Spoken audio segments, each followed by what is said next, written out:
అందరికీ నమస్కారం అండి. పెద్దోళ్ళు సామెత ఉన్నదండి. మా అమ్మగారు మేనత్త ఉండేది, పిలవని పేరంటానికి పిర్రలు వాయించుకుంటా వెళ్ళింది అనేది. ఏంటి మా అమ్మ అలా అన్నావంటే, ఎందుకమ్మా వాళ్ళ మనల్ని మర్యాదగా పిలిచారనుకో మనం వెళ్ళాలి, అంతేగాని వాళ్ళు పిలవకుండా ఏదో మొహాచారుగా పిలిచేసి వాళ్ళు అయితే పక్కోళ్ళతోటి ఎదురింటోళ్ళతోటో బొట్టు పెట్టించి కేకేసారనుకో మనం వెళ్ళిపోయామనుకో మనల్ని పట్టించుకోరమ్మా. ఇప్పుడున్న రోజుల్లో ఒంటి మీద నగలు ఉన్నాయా, మంచి చీరలు ఉన్నాయా అలా చూసేవాళ్ళు ఎక్కువ ఉన్నారు. అందుకోసం మనకు అవి ఉన్నాయో లేదో వాళ్ళకి అవి కావాలి ముందు. ఈవిడేం బట్టలు వేసుకొచ్చింది, ఈవిడేం బంగారం పెట్టుకొచ్చింది, ఈవిడ ఎలా వచ్చింది ఏంటి అనేది ఎక్కువ చూస్తున్నారు.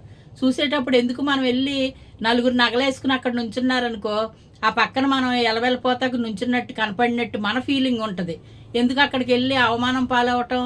అందుకు చెప్తున్నాను, ఎప్పుడూ కూడా మనం వెళ్ళే చోటు మనల్ని గౌరవించే చోటు అయ్యి ఉండాలి.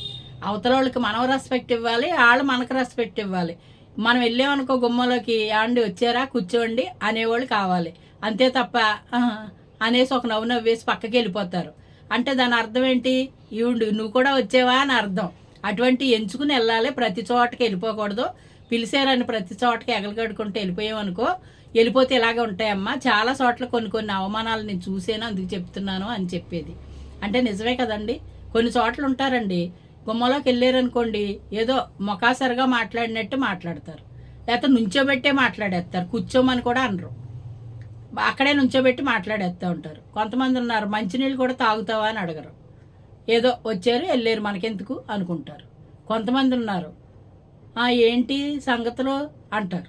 ఏంటి సంగతులు ఏముంటాయి, ఏం చేస్తున్నారమ్మా, ఎలా ఉన్నారు అని అంటాం మానేసి ఏంటి సంగతులు అంటారు. అంటే అది ఎటకారమే కదండి.